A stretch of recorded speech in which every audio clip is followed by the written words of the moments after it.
Hello ಮಕ್ಕಳೇ, ಸಮಸ್ತ ಕನ್ನಡ ನಾಡಿನ ಜನತೆಗೆ ನನ್ನ ನಮಸ್ಕಾರ ಹಾಗೂ ಕರ್ನಾಟಕದಲ್ಲಿ ಓದ್ತಿರೋ ಎಲ್ಲ ಮಕ್ಕಳಿಗೂ ವೇದಾಂತು ಕರ್ನಾಟಕ ಯೂಟ್ಯೂಬ್ ಚಾನಲ್ಗೆ ಸ್ವಾಗತ ಸುಸ್ವಾಗತ. ನಾನು ನಿಮ್ಮ physics master teacher. Okay, so ಈ ಒಂದು ವಿಡಿಯೋನಲ್ಲಿ I am going to inform you or I'm going to guide you how to get maximum marks in your midterm exam. Okay, so ಈ ಒಂದು ಸ್ಟೆಪ್ಸನ್ನ ನೀವು ಫಾಲೋ ಮಾಡಿದ್ರೆ ನಿಮ್ಮ ಮಿಡ್ ಟರ್ಮ್ ಎಕ್ಸಾಮ್ಸಲ್ಲಿ 100% ಮ್ಯಾಕ್ಸಿಮಮ್ ಮಾರ್ಕ್ಸನ್ನು ತೊಗೋಬಹುದು. So maximum ಅಂದರೆ 70 ಔಟ್ ಆಫ್ 70 ಕೂಡ ತೊಗೋಬಹುದು. So ಹಾಗಾಗಿ ಈ ಮಿಡ್ ಟರ್ಮ್ ಎಕ್ಸಾಮ್ಸ್ ಅನ್ನೋದು ಕೂಡ ಒಂದು ಮೋಸ್ಟ್ ಆಫ್ ದ ಇಂಪಾರ್ಟೆಂಟ್ ರೋಲ್ನ ಪ್ಲೇ ಮಾಡುತ್ತೆ. ಸೊ ಯಾಕೆ ಅಂತ ನಿಮಗೆ ಥ್ರೂ ಔಟ್ ದ ವಿಡಿಯೋ ನಾನು ಹೇಳ್ತಾ ಬರ್ತೀನಿ. It will take hardly 10 to 12 minutes. So ಹಾಗಾಗಿ ಕಂಪ್ಲೀಟಾಗಿ ಈ ವಿಡಿಯೋನ ಕೇಳಿ. ಜೊತೆಗೆ ನೀವು ಈ ಒಂದು ಚಾನಲ್ಗೆ ಹೊಸಬ್ರಾಗಿದ್ದರೆ ಸಬ್ಸ್ಕ್ರೈಬ್ ಮಾಡಿ ಹಾಗೂ ನಿಮ್ಮ ಫ್ರೆಂಡ್ಸಿಗೂ ಕೂಡ ಶೇರ್ ಮಾಡಿ. Okay, yes. So before starting the class, one information ಏನು ಅಂತ ಹೇಳಿದ್ರೆ, ವೇದಾಂತು ಅವರು MVSAT ಎಕ್ಸಾಮ್ಸನ್ನು ಕಂಡಕ್ಟ್ ಮಾಡ್ತಾ ಇದ್ದಾರೆ so through out India. So ಈ ಒಂದು this is A scholarship exam and ಈ ಒಂದು ಎಕ್ಸಾಮ್ನ ನೀವು ಬರೀಬೇಕು ಅಂದರೆ ರಿಜಿಸ್ಟರ್ ಮಾಡ್ಕೋಬೇಕಾಗುತ್ತೆ.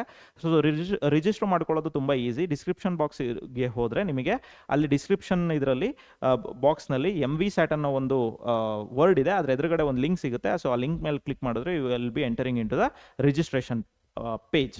ಸೊ ಅದಕ್ಕೆ ನೀವು ನೆಸೆಸರಿ ಇನ್ಫಾರ್ಮೇಷನ್ ಕೊಟ್ಟು ನೀವು ರಿಜಿಸ್ಟರ್ ಮಾಡ್ಕೋಬಹುದು and you can write the exams to win a lots of what the scholarship and the prizes and all. So ಅದ್ರ ಬಗ್ಗೆ ಕಂಪ್ಲೀಟ್ ಇನ್ಫಾರ್ಮೇಷನ್ ಈ ಒಂದು ಸ್ಕ್ರೀನ್ ಮೇಲಿದೆ ನೀವು. Okay, so you can take a screenshot of this also. Clear? Yes. Now let us enter in to the topic. So today's topic ಅಂದರೆ ಇವತ್ತು ಈ ಒಂದು ವಿಡಿಯೋನ ಮೇನ್ ಏಮ್ ಏನು ಅಂತ ಹೇಳಿದ್ರೆ ಮಿಡ್ ಟರ್ಮ್. ಸೊ ಹಾಗಾಗಿ I kept the topic name as what are the whole concept name as mission mid term ಅಂತ ನಾನು ಒಂದು ಇನ್ಫಾರ್ಮೇಷನ್ ನಿಮಗೆ ಕೊಡ್ತಾ ಇದ್ದೀನಿ. ಓಕೆ, ಸೊ ಏನು ಅಂತ ಹೇಳಿದ್ರೆ importance of mid term exams in overall preparation. ಜೊತೆಗೆ okay, so it is a quick reminder. Mid term exam ಅನ್ನೋದೇನು, it is a quick reminder to say that it's not just about marks but about preparation for the finals too.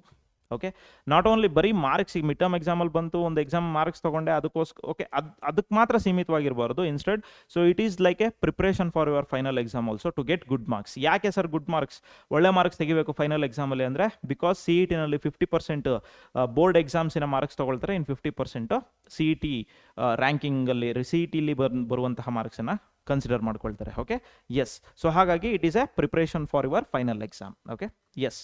So next smart study blueprint. So ಏನು ಅಂತ ಹೇಳಿದ್ರೆ what is this blue print? Very simple. First ಏನು ಮಾಡಬೇಕು, ನಾವು ಈಗ exam date ಯಾವತ್ತಿದೆ ಅನ್ನೋದನ್ನು ನಿಮಗೆ time table ಮುಖಾಂತರ ಕೊಟ್ಟಿರ್ತಾರೆ ನಿಮ್ಮ ಸ್ಕೂಲಲ್ಲಿ, ಹೌದಾ? ಸೊ ಅವಾಗ ಫಸ್ಟ್ ಚಾಪ್ಟರ್ಸ್ನ ಲಿಸ್ಟು, ಸಿಲೆಬಸ್ನು ಕೊಟ್ಟಿರ್ತಾರೆ. ಚಾಪ್ಟರ್ ಲಿಸ್ಟಲ್ಲಿ ನೀವೇನು ಮಾಡಬೇಕು, ಪ್ರಯಾರಿಟೈಸ್ ಮಾಡ್ಕೋಬೇಕು. ಯಾವುದು ಫಸ್ಟಿಗೆ ನಾನು ಓದಬೇಕು, ಯಾವುದು ಜಾಸ್ತಿ ಇಂಪಾರ್ಟೆನ್ಸ್ ಕೊಡಬೇಕು, ಯಾವುದು ಜಾಸ್ತಿ ವೆಯ್ಟೇಜ್ ತೊಗೊಳುತ್ತೆ. ಸೊ ಅದನ್ನು ನಿಮ್ಮ ಒಂದು ಸಬ್ಜೆಕ್ಟ್ ಟೀಚರ್ಸ್ಗಳನ್ನು ಕೇಳಿದ್ರು ಆಗುತ್ತೆ. So as of now most important chapters ಯಾವ್ಯಾವುದು ಅಂತ ಹೇಳಿದ್ರೆ you can mention these things: electric charges and fields, electrostatic potential and capacitance, current electricity, moving charges and magnetism and then alternate current. Okay, so ಈ 5 chapter very much important and ಇದರಲ್ಲೇ derivations ಬರೋದು, numericals ಬರೋದು most of the questions, ಆಯಿತಾ? So ಹಾಗಾಗಿ ಇದನ್ನು prioritise ಮಾಡ್ಕೊಳ್ಳಿ. Okay, and so ಅದನ್ನು prioritise ಮಾಡ್ಕೊಳ್ಳೋಕೆ ಯೂಶಲಿ ನಿಮಗೆ NCERT ಬೇಸಲ್ಲಿರುತ್ತೆ, ಬೇಸಾಗಿ ಇಟ್ಕೋಬೇಕು. ಇಲ್ಲ ಅಂತ ಹೇಳಿದ್ರೆ you can refer any of the reference book, ಆಯಿತಾ? ಸೊ ಅದು ನಿಮ್ಮ ಟೀಚರ್ಸ್ ಮೇಲೆ ಡಿಪೆಂಡ್ ಆಗಿರುತ್ತೆ. ಅವ್ರು ಯಾವುದನ್ನು ರೆಫರ್ ಮಾಡೋಕ್ಕೆ ಹೇಳಿರ್ತಾರೆ ಅದನ್ನೇ ರೆಫರ್ ಮಾಡಿಕೊಂಡು ನೀವು ಯುಟಿಲೈಸ್ ಮಾಡ್ಕೋಬೋದು. ನೆಕ್ಸ್ಟ್ ಏನು ಅಂತ ಹೇಳಿದ್ರೆ ಪ್ರತಿದಿನ 2 hour ರಿವಿಷನ್ಗೆ ಇಟ್ಕೋಬೇಕು. 2 ಗಂಟೆ ನೀವು CETಗೆ ಪ್ರಿಪೇರ್ ಆಗ್ತಿರ್ಬೋದು, JEEಗೆ ಆಗ್ತಿರ್ಬೋದು, ಅಥವಾ ಇನ್ನೊಂದು ನೀಟಿಗೆ ಆಗ್ತಿರ್ಬೋದು. ಬಟ್ ಈ 2 hours ಅದರಲ್ಲೆಲ್ಲ 2 hours ನೀವೇನು ಮಾಡಬೇಕು, ಡೆಡಿಕೇಟ್ ಮಾಡಬೇಕು. ಅಂದರೆ ಪ್ರೀವಿಯಸ್ ಚಾಪ್ಟರ್ಸ್ಗಳನ್ನು ರೀಕಾಲ್ ಮಾಡ್ಕೊಳ್ಳೋದಕ್ಕೆ.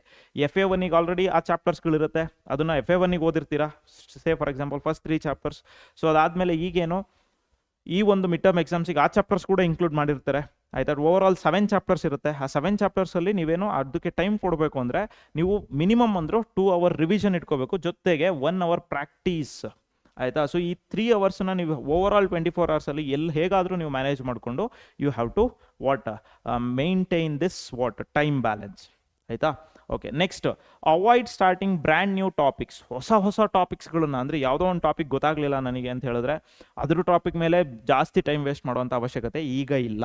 ಯಾಕಂದರೆ ಅಪ್ಕಮಿಂಗ್ ಕೆಲವರಿಗೆ ನೆಕ್ಸ್ಟ್ ವೀಕಲ್ಲಿ ಮಿಡ್ ಟರ್ಮ್ ಎಕ್ಸಾಮ್ಸ್ ಇರುತ್ತೆ, ಇನ್ನು ಕೆಲವರಿಗೆ ನೆಕ್ಸ್ಟ್ ಮಂತ್ ಫಸ್ಟ್ ವೀಕಲ್ಲಿ ಇರುತ್ತೆ. ಸೊ ಹಾಗಾಗಿ ಹೊಸ ಟಾಪಿಕ್ಸ್ ಯಾವುದೋ ನನಗೆ ಅದ್ರ ಕಾನ್ಸೆಪ್ಟೇ ಗೊತ್ತಿಲ್ಲ, ಅದನ್ನು ಆಮೇಲೆ ನಿಧಾನವಾಗಿ ತಿಳ್ಕೊಳ್ಳೋಣ. ಫಸ್ಟಿಗೆ ಅದನ್ನ ಇಟ್ಕೊಂಡು ಅದರಿಂದ ಸಬ್ಜೆಕ್ಟನ್ನು ಟಫ್ ಅನ್ನೋ ಒಂದು ಫೀಲಿಂಗ್ನ ತಂದ್ಕೊಳ್ಳೋಕೆ ಹೋಗಬೇಡಿ. ಸೊ ಅದನ್ನು ಅವಾಯ್ಡ್ ಮಾಡಿ. ಸೊ ಯಾವುದೆಲ್ಲ ಈಸಿ ಇದೆ, ಯಾವುದರಿಂದ ಬೇಗ ಬೇಗ ಮಾರ್ಕ್ಸ್ ಬರ್ಬೋದು ಅದನ್ನು ನೀವು ತಿಳ್ಕೊಳ್ಳಿ, ಅದ್ರ ಬಗ್ಗೆ ನೀವು ಕಾನ್ಸಂಟ್ರೇಟ್ ಮಾಡಿ. Okay, yes. ಸೊ ಯಾಕೆ ಸರ್ ಅದನ್ನು, ಹಾಗಿದ್ರೆ ಕೆಲವು ಕಾನ್ಸೆಪ್ಟ್ ಬಿಟ್ಬಿಟ್ರೆ ಏನಾಗ್ಬಿಡುತ್ತೆ? ಏನೂ ಆಗಲ್ಲ. ಸಿ ವಾಟ್ ಹ್ಯಾಪನ್ಸ್, ನಿಮಗೆ ಫಸ್ಟ್ ಬ್ಲೂ ಪ್ರಿಂಟ್ ಅಂದರೆ question paper pattern, QP pattern ಅಂತ ಬರೀತೀನಿ. ಓಕೆ, so QP pattern, question paper pattern ಈ ರೀತಿ ಇರುತ್ತೆ. ಸೊ ಸಿಂಪಲಾಗಿ ಬೇಗ ಎಕ್ಸ್ಪ್ಲೈನ್ ಮಾಡಿಬಿಡ್ತೀನಿ ಕೇಳಿ. ಸೊ ಪಾರ್ಟ್ 1 ಅಥವಾ part A, okay, part B, part C and part D, 4 parts ಇರುತ್ತೆ. ಸೊ ನೆಕ್ಸ್ಟ್ ಅದರಲ್ಲಿ ಪಾರ್ಟ್ ಎನಲ್ಲಿ 2 ಮೇಯ್ನ್ ಇರುತ್ತೆ, ಪಾರ್ಟ್ ಬಿನಲ್ಲಿ ಒಂದೇ ಮೇಯ್ನ್ ಇರುತ್ತೆ, ಪಾರ್ಟ್ ಸಿನಲ್ಲಿ 1, ಪಾರ್ಟ್ ಡಿನಲ್ಲಿ once again you have 2 mains. ಆಯಿತಾ? ಸೊ ಫಸ್ಟ್ ಮೇಯ್ನಲ್ಲಿ ನಿಮಗೆ MCQ ಇರುತ್ತೆ, MCQಸು, ಅದಾದಮೇಲೆ fill in the blanks.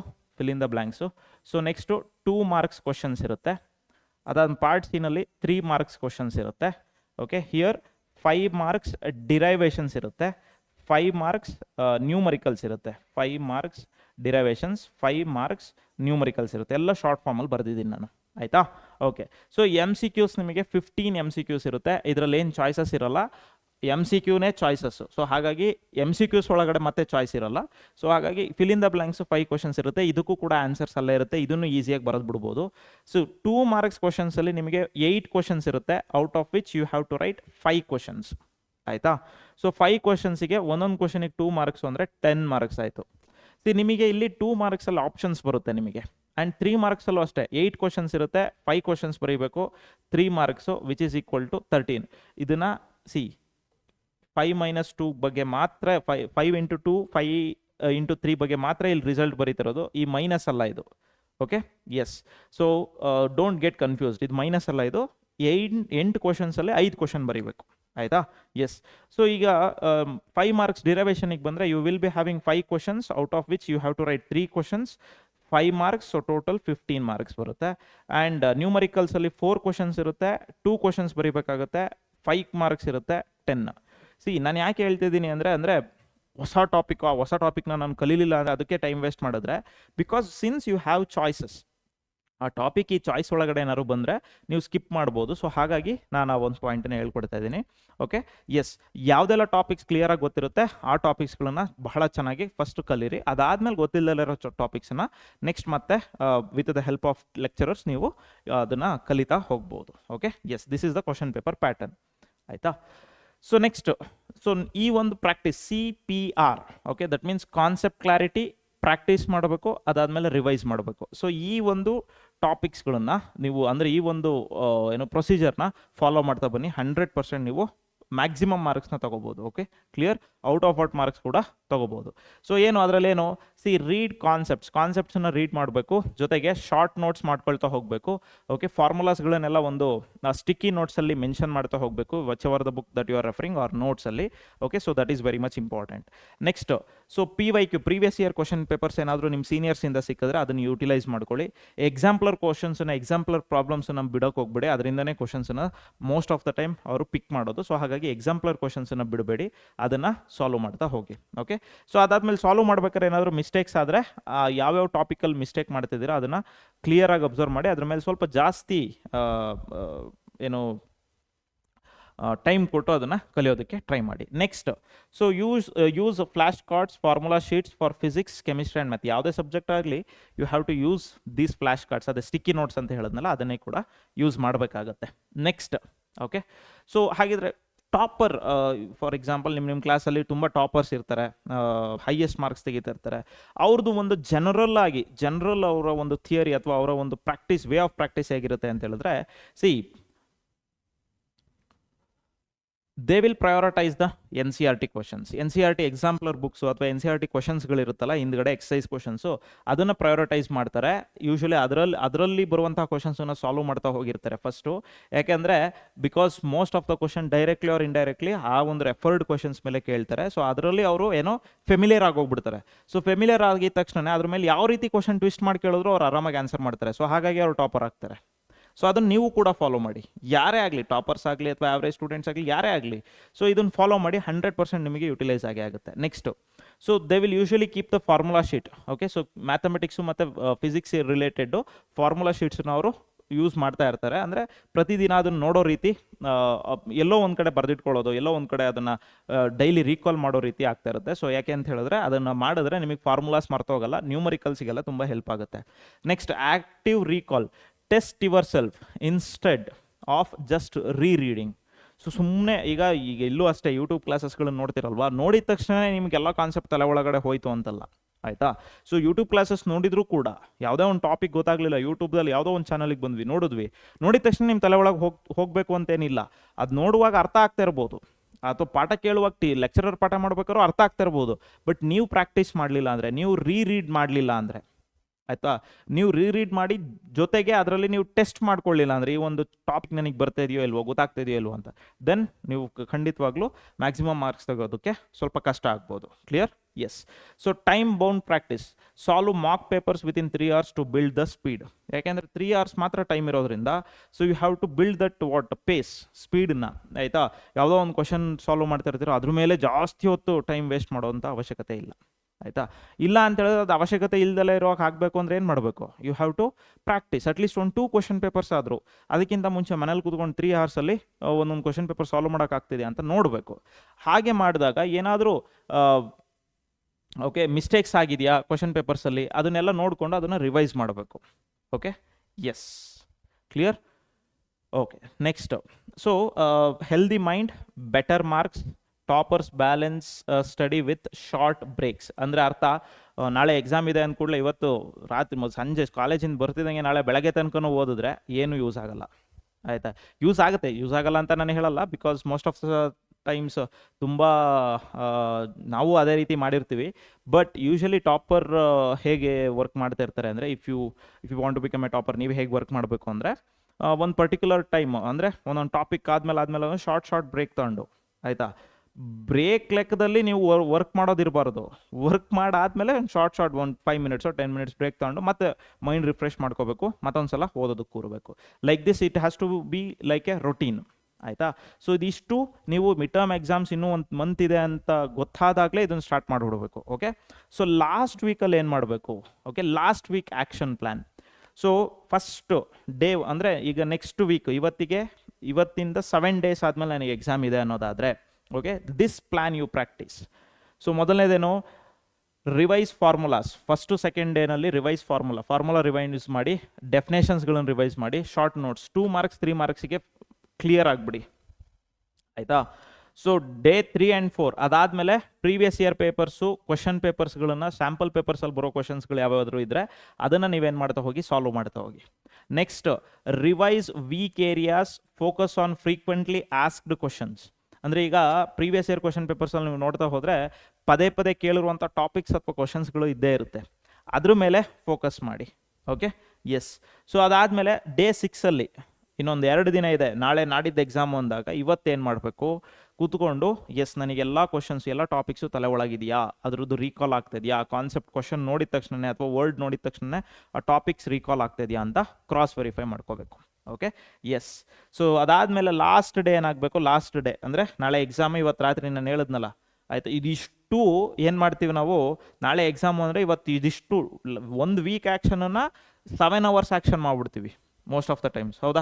7 hour action ಮಾಡಿಬಿಟ್ರೆ ಅಲ್ಲಿ ಬರೋಲ್ಲ, ಅಲ್ಲಿ 7 into 24 7 hour, ಆಯಿತಾ. ಸೊ 7 into 24 ಮಾಡಿದ್ರೆ 70 marks ಬರುತ್ತೆ. ನೀವು ಓನ್ಲಿ 7 hour ಮಾಡಿದ್ರೆ ಅದಕ್ಕೆ ತಕ್ಕಂಗೆ ಬರುತ್ತೆ ಮಾರ್ಕ್ಸ್, ಆಯಿತಾ. I am not demotivating, but it's true, ಆಯಿತಾ. ಸೊ ಲಾಸ್ಟ್ ಡೇಯಲ್ಲಿ ನೀವೇನು ಮಾಡಬೇಕು, ಲೈಟ್ ರಿವಿಷನ್ ಮಾಡಿಕೊಂಡು, ಓಕೆ, ಸೊ ಆರಾಮಾಗಿ ಕೂಲಾಗಿರಬೇಕು. ಯಾವಾಗ ಅಂದರೆ ಲಾಸ್ಟ್ ಡೇನಲ್ಲಿ ಇದಿಷ್ಟು ದಿನ ಬೇರೆ ದಿನ ವರ್ಕ್ ಮಾಡಿದ್ರೆ ಲಾಸ್ಟ್ ದಿನ ಕೂಲಾಗಿರ್ತೀರ. ಬೇರೆ ಎಲ್ಲ ದಿನ ಕೂಲಾಗಿದ್ದರೆ ಲಾಸ್ಟ್ ಡೇ ಏನಾಗುತ್ತೆ, ಅಬ್ನಾರ್ಮಲ್ ಆಗಬೇಕಾಗುತ್ತೆ. ಓಕೆ, ಸೊ ಆಗಬಾರ್ದು ಅಂದರೆ, ಸೊ ಎಲ್ಲ ದಿನವೂ ವರ್ಕ್ ಮಾಡಿ. ಇವತ್ತು ನೀವು ಅಕಸ್ಮಾತ್ ಸ್ಟಾರ್ಟ್ ಮಾಡಿಲ್ಲ, ಸ್ಟಡೀಸ್ ಇನ್ನೂ ಸ್ಟಾರ್ಟ್ ಮಾಡಿಲ್ಲ ಅಂದರೆ ಇವತ್ತಿಂದ ಸ್ಟಾರ್ಟ್ ಮಾಡಿ. ಓಕೆ, ನಾಳೆನೇ ಎಕ್ಸಾಮ್ ಇದ್ರೆ ಇವತ್ತಿಂದನಾದರೂ ಸ್ಟಾರ್ಟ್ ಮಾಡಿ, ಇಲ್ಲ ಇನ್ನೊಂದು ಮುಂದಿನ ತಿಂಗಳು ಎಕ್ಸಾಮ್ ಇದೆ ಅಂದರೆ ಇವತ್ತಿಂದ ಸ್ಟಾರ್ಟ್ ಮಾಡಿ. You will get a good marks. Okay, yes. ಇದೆಲ್ಲ ಹೇಳಿ 70 out of 70 ತೆಗಿಬೇಕಾ? 7 ಚಾಪ್ಟರ್ಸಲ್ಲಿ ಒಂದು ವರ್ಡು ಕೂಡ ಬಿಡ್ದಂಗೆ ಎಲ್ಲದನ್ನು ಅರ್ಥ ಮಾಡಿಕೊಂಡು ಸಾಲ್ವ್ ಮಾಡಿ, ಎಷ್ಟು ಕ್ವಶನ್ಸ್ ಆಗುತ್ತೆ ಅಷ್ಟು ಕ್ವಶನ್ ಸಾಲ್ವ್ ಮಾಡಿದ್ರೆ 100% 70 out of 70 ಬಂದೇ ಬರುತ್ತೆ. ಇದೇ ಮೋಟಿವೇಶನ್ನು, ಆಯಿತಾ. ಇದು ಬಿಟ್ಟು ಬೇರೆ ಯಾವುದೇ ಶಾರ್ಟ್ಕಟ್ ಇಲ್ಲ if you want to get 70 out of 70. ಯಾಕೆ ಅಂದರೆ I cannot guide you in a wrong path. ಆಯಿತಾ.